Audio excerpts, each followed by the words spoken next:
Yo les amis, c'est Baki187. Alors aujourd'hui, on se retrouve pour un unboxing, un très gros unboxing.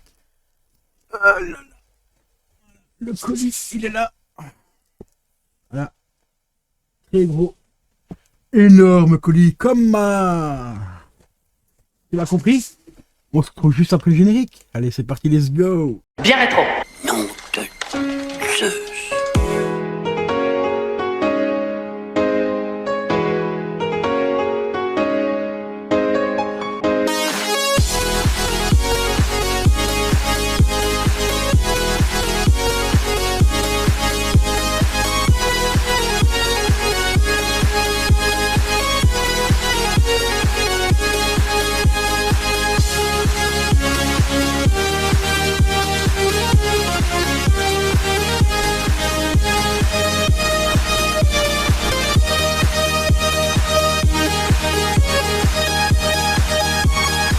Et re les amis, donc on va sans plus tarder passer au déballage. Donc, je vais le poser à terre pour avoir plus facile parce que là, c'est pas évident.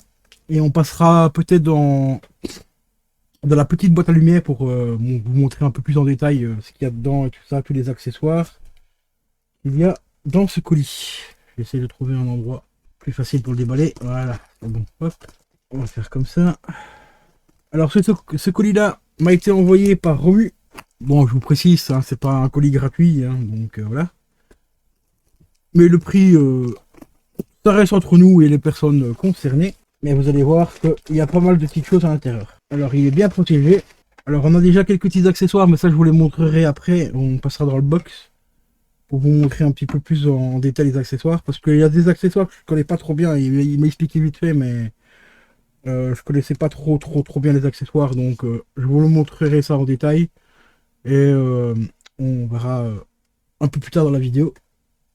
Celui-là, on va déjà le mettre là. Ça, on a déjà ça avec. Encore une fois, super bien emballé. On a également ceci. Petit accessoire qui m'a chouré en plus. Celui-là, je sais c'est lequel qui est dedans. Il me l'a chouré sur eBay. Alors ici, on a un petit bonus. C'est un petit cadeau qu'il devait m'envoyer déjà avant, mais il avait oublié. Ça, je vous montrerai juste ça après l'ouverture de l'autre colis. Je vais le mettre là parce qu'il va se casser la gueule. Voilà. Alors, une boîte dans une boîte, les amis. Voilà. Le colis qui nous intéresse le plus est bien sûr ici. Bien sûr avec le restant qui est là-bas. Hein. Ça compte énormément aussi. On a une petite enlouse. Ça, je vous la montrerai juste après pour comme ça vous donnera une petite idée de ce que c'est. Je vais regarder s'il n'y a rien d'autre dans le fond. On part les cartons. De toute façon, je vérifierai tout en bas après parce qu'on ne sait jamais. Ce serait malheureux de jeter un truc. Alors les poteaux. Si je vous montre ceci. Super Nintendo les poteaux. Mais pas n'importe laquelle. Ici c'est une version Super Famicom. Alors on va passer à la suite du déballage. Alors si Mulder se pose la question, je ne sais pas encore s'il y a des mégots hein, dedans. On va savoir, on saura après. On va le savoir dans quelques secondes. Hop.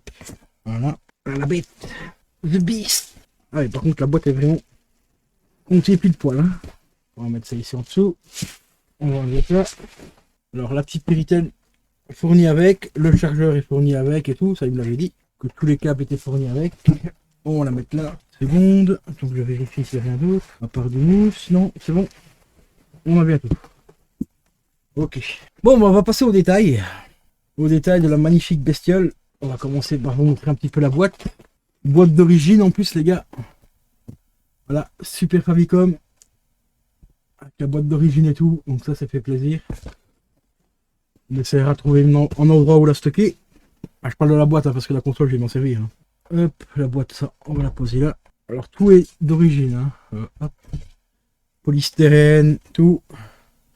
Alors, on a bien sûr les manettes. Alors ça, par contre, les manettes, il va falloir que je prenne une rallonge parce que comme c'est la Super Famicom, les câbles sont beaucoup plus courts que les versions européennes. Voilà. Bon, avec le nœud décompris, ben, tout le monde, on a à peu près 1m20 à peu près de câble. Donc, comme je suis assez loin de la télé, il va falloir que je trouve une rallonge. Moi, ça coûte pas une fortune non plus sur Amazon. Donc, on a déjà deux manettes de fourni. Franchement, elles sont dans un état mais vraiment hyper propre. Hein, ça, franchement, c'est ça qui me fait toujours halluciner avec les anciennes consoles comme ça. C'est qu'il y en a certaines qui ont ultra jauni et t'en as d'autres qui sont quasiment comme neuves. Hein. Celle-ci, franchement, ça va, il a rien. Mais je pense qu'il avait déjà nettoyé avant, il me semble. Ça, si Romu, tu passes sur la vidéo, tu me le marqueras parce que je me rappelle plus quand tu l'avais acheté celle-ci, si elle était un peu jaunie ou pas. Je crois qu'elle était un peu jaunie vers le bas, il me semble. Mais je crois que tu l'avais déjaunie, si je me rappelle bien. Alors, il m'a fourni également le secteur d'origine, ça c'est cool. Là, parce que là, on a vraiment tout. Voilà, secteur d'origine. Donc, c'est un secteur pour le Japon, hein, tu vois, les deux petites fiches, enfin, fiches américaines, quoi, tu vois. Voilà. Donc, ça ici, bien sûr, on va pas brancher ce chargeur là ici, parce que là, bah, déjà rien qu'au niveau des fiches, tu pourras pas, mais il y a des adaptateurs. Mais si tu branches celui-là sur le 220, tu vas te transformer en notre cher regretté Claude François. Ça, il y a grande chance. Alors, sinon, au niveau. Pardon. Au niveau de la Péritel, donc ça c'est une Péritel qui se branche directement à l'arrière, voilà. Celle-ci par contre, je sais pas si elle est neuve ou si c'était une Péritel, la Péritel d'origine, je crois que c'est la Péritel d'origine. Mais ça remue, tu pourrais éventuellement rectifier ça dans les commentaires. Mais je crois que c'est la Péritel d'origine, il me semble. Sur la Super Nintendo par contre, européenne, je me rappelle pas qu'elle était comme ça. Enfin, celle que j'avais, je crois que j'avais le RCA à l'arrière. Enfin, tu sais, le câble rouge, jaune et blanc. Il me semble que c'est une version comme ça que j'avais à l'époque. Faudrait que je retrouve un peu des photos, mais je crois que c'est celle-là. Alors, le petit chargeur européen. Voilà. Bon, ça c'est un chargeur classique hein, qu'on trouve un peu partout. Mais qui fait largement le taf. Et voici la fameuse console. Alors cette console-là, elle est un petit peu particulière parce que... Hop, on va faire un petit peu de place. Par contre, le chargeur, il pèse une brique, le chargeur. Alors celle-ci, elle est un petit peu particulière, mais voici déjà la bête. Regardez-moi comme elle est magnifique. Désolé avec le reflet de la lampe. On va couper le spot, on va voir si j'ai assez de lumière. Hop. Voilà. Magnifique console. Franchement, elle est impeccable. Alors la mienne, il me semble qu'à l'arrière, j'avais les trois branchements comme ça à l'arrière. Le RCA. Pas sûr, mais je crois. Alors celle-ci, il a un petit... Ah oui, tu vois, ici, elle a un petit peu jauni en dessous. On voit la différence de couleur, un petit peu. Mais ça va encore. Hein. Franchement, j'ai vu des consoles... vraiment plus jauni que ça, hein. Des Super Famicom par exemple, pas des Famicom mais des Super Nintendo. Mais ça c'est, on a beau faire malheureusement, c'est à cause du produit qu'ils mettent dedans pour empêcher les consoles de prendre feu. Et si on les laisse au soleil, au soleil ou un peu trop à la lumière, eh ben, elles ont tendance à jaunir. Donc ça n'a rien à voir avec de la nicotine ou quoi que ce soit. C'est juste le produit qui est dedans, bah, le produit vermifugé en fait qui fait ça. Donc ça c'est un peu dommage, mais bon. Mais ici ça va, franchement, elle est dans un état encore relativement très propre. Hein. Alors celle-ci, comme je disais, elle a un petit truc particulier, c'est qu'elle est switchée. Elle est switchée par c'est SM, je crois, ou SF. Enfin, par Monsieur Sidman, donc le jour que Romu l'avait rencontré à la convention de Edge, en fait il a fait switcher, donc elle a un mode switch tout simplement dessus. Mais ça il faudra vraiment comment ça fonctionne, mais je crois à peu près enfin, je pige à peu près le fonctionnement, comment ça marche. Je sais que je crois que c'est par rapport aux reset, il me semble que la couleur ici en fait de la diode ici qui change quand tu es en mode JAP et quand tu la passes en mode switché, ben, elle change de couleur la diode. Mais ça je redemanderai à Romu pour être précis. Alors ici à l'arrière, ben, on a toujours bien sûr le bouton ben, pour le chargeur ici. On a le petit switch à l'arrière, enfin, on a un petit bouton ici à l'arrière. C'est marqué CH1 et CH2. Et à l'arrière on a le bouton pour mettre, enfin le branchement pour mettre la Péritel. Et ici en dessous, on a un petit bouton ici. Enfin, un petit bouton, une petite trappe. Tu vois. La petite trappe, hop, qui te permet d'accéder à ceci. Alors ça, si je raconte pas de conneries, normalement, c'est pour brancher le modem. Car sur ces modèles-là, on pouvait mettre un modem. Sur la Super Nintendo que j'avais à l'époque, je crois qu'il y avait ça aussi. Et ça, je suis plus sûr non plus, parce que bon, ça date quand même de pas mal d'années. La Super Nintendo, je l'ai pas gardé non plus hyper longtemps. Je crois que je l'avais gardé un an, je crois, la mienne. C'était le fameux pack avec Street Fighter à l'époque. Et franchement, j'aurais su ça, je l'aurais gardé en boîte parce que quand je vois les prix qu'elles valent aujourd'hui, les packs Super Street Fighter, ou en acheter deux. Tu vois, des fois on aimerait bien avoir la DeLorean, tu vois, pour revenir dans le passé, être un peu moins con et garder tous ces jeux en boîte et surtout les consoles en boîte ou éventuellement en acheter deux, en garder une sous blister, quoi, tu vois. Parce que quand tu vois le prix de certaines consoles aujourd'hui, c'est hallucinant. Bon ben voilà les amis. Concernant donc la Super Nintendo, la Super Famicom pour être précis. Donc je vais vous reprendre dans quelques minutes, le temps de ranger un petit peu les cartons et tout ça. Et on passera dans le box pour vous montrer un petit peu en détail les autres objets qui m'ont été fournis par Romu. Et ça, gracieusement. Donc encore un grand merci à toi, Romu. Franchement, là tu m'as gâté, mais comme un fou. Donc on se retrouve dans quelques minutes les amis. Et heureux les amis, donc nous voici pour les accessoires fournis avec. Donc ici on a le Universal Adaptateur. Donc c'est un adaptateur qui vous permet de remettre des cartouches. Je sais plus si celui-là en dessous c'est pour les cartouches Jap. Au-dessus je crois que c'est les cartouches européennes je crois. Ça je suis plus trop sûr, hein, mais ça il faudra que je remonte à Romu. Parce que cet accessoire là je ne connaissais pas à l'époque. Donc pour ceux qui connaissent, moi ça dans les commentaires. Donc ça c'était fourni gracieusement. Voilà. Donc comme vous voyez il y a deux ports cartouches. Un port cartouche ici un peu plus petit, enfin moins au niveau des picots, moins long. Et que l'autre en fait il est un peu plus long. On a des petits picots sur les côtés là-bas et là-bas. Donc je crois que c'est un truc comme ça, parce que la cartouche ici, Super Famicom ici, tu vois la PCB est plus petite. Donc en fait la PCB elle est comme celle-ci. Celle-ci en dessous, donc je crois qu'au-dessus c'est pour les cartouches américaines. Ah oui je crois que c'est ça. Cartouche américaine je crois et européenne, je suis plus sûr, hein, mais je crois que c'est un truc dans le genre. Donc on a ça qui a été fourni. On a également le petit jeu hein, que je t'ai dit, hein, voilà. Le petit jeu soccer. Là, en version Jap. Super Famicom.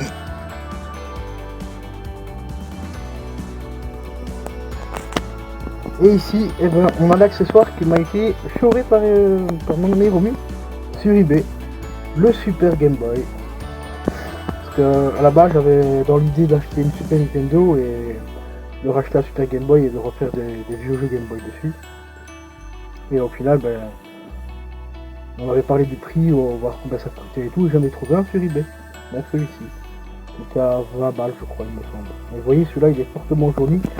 Comme quoi je vous ai expliqué justement tout à l'heure qu'il y a certains accessoires qui ont un peu jauni, d'autres ont un peu plus jauni que d'autres. Donc comme ici on voit bien la différence de couleur.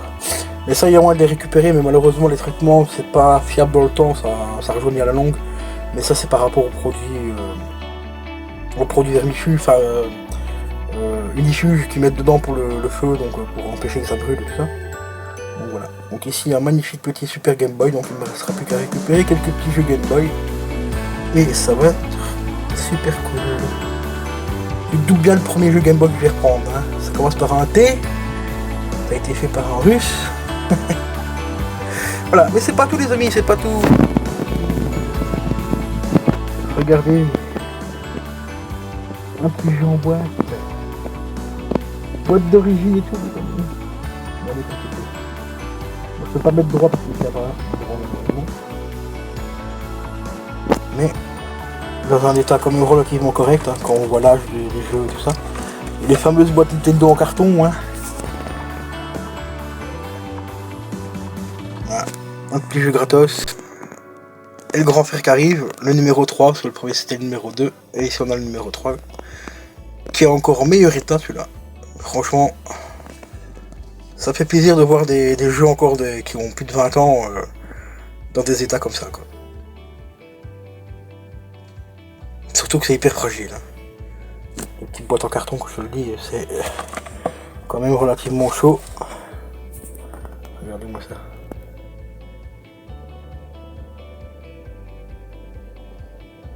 C'est magnifique. Alors ces jeux-là, me demande pas ce que c'est, je les connais pas du tout. Je connais quelques jeux qui sont sortis sur la Super Famicom, enfin sur la Super Nintendo, quoi, on va dire. Version Jap, je connais quelques-uns, mais je les connais pas tous non plus, hein, je suis pas la science infuse. Mais alors ces deux-là, je les connais absolument pas. Apparemment, c'est des courses de chevaux. Ouais, ça a l'air d'être ça, mais je connais pas du tout. Si toi tu les connais, moi ça dans les commentaires. Est-ce qu'ils sont bien, est-ce qu'ils sont pas bien et tout. Donc voilà les potos, concernant au niveau des accessoires. On en aura un rendez-vous dans quelques jours, le temps que j'installe tout correctement. Peut-être début du mois prochain, je pense, début avril, Parce que j'ai quelques accessoires à choper, donc comme style des rallonges, des multiprises et tout pour bien brancher tout correctement. Et surtout trouver une petite place pour la demoiselle qui est là-bas. Pour qu'elle soit bien rangée et tout. Et puis éventuellement aussi de choper une rallonge pour les manettes. Donc voilà quoi. Donc encore un grand merci à Romu pour tous les accessoires qu'il m'a fournis en plus. Gratuitement bien sûr. Regarde, hop. Les deux petits jeux. Voilà. On va juste couper ça. Hop. Donc le numéro 1, le numéro 2 dans une boîte impeccable. Franchement, ils sont relativement propres. L'adaptateur ici. Voilà. Et encore un autre jeu. Voilà, un petit jeu de foot. Virtual Soccer. Voilà. En plus donc du Super Game Boy et tout. Donc franchement, que de mode le peuple. Donc ça c'est cool. Ça c'est cool. On va pouvoir faire une petite collection de jeux Jap. Même si la Super Famicom est switchée et tout ça, je vais me procurer quelques petits jeux en boîte. Surtout que les jeux en boîte Jap coûtent. Enfin, il y en a certains quand même qui cotent un petit peu, mais bon, ça coûte quand même vachement moins que les versions européennes. Donc on va faire une petite collection, je pense. Une petite quinzaine, voire une vingtaine de jeux. Et peut-être prendre un linker ou quelque chose comme ça, dans un truc dans le genre, on verra bien. Et vive ma... Non. Et les potos, j'ai oublié de vous montrer un truc. J'avais oublié le petit poster. Il est magnifique aussi. Regardez-moi. C'est dingue les amis. C'est pas beau ça.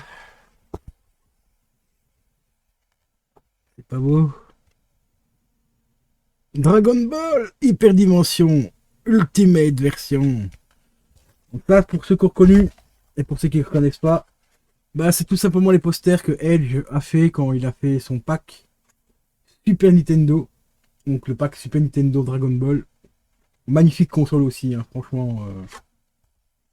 Et ça, c'est un petit cadeau de Romu encore. Voilà. Il a reçu quand il a été à la convention. Mais ça, il devait déjà me l'envoyer il y a quelques mois, mais il avait oublié. Donc il me l'a rajouté dans le colis ici. Donc petit bonus, un magnifique petit poster Dragon Ball. Donc ça fait plaisir aussi. Il va aller rejoindre la collection des autres posters. Des PLV que j'ai en bas et tout ça, parce que j'ai encore des PLV qui m'auraient dû envoyer. Plus un poster aussi du jeu Super Mario Striker sur Switch. Poster qui est justement dans mon couloir quand je vais sur les escaliers. Celui-ci il va rejoindre son petit frère, à son grand frère, parce qu'il est plus grand. Il est plus grand, tu m'as compris. Donc voilà les potos, concernant ce magnifique unboxing, j'espère que ça t'a plu. Si ça t'a plu, n'hésite pas à mettre un petit pouce bleu, un petit pouce rouge si tu fais partie de la team des rageux, hein, et des sans cerveau, hein, sans vous on n'existe pas non plus, hein, donc un grand merci à vous si vous passez, et je vous dis à la prochaine, portez-vous bien, ciao ciao.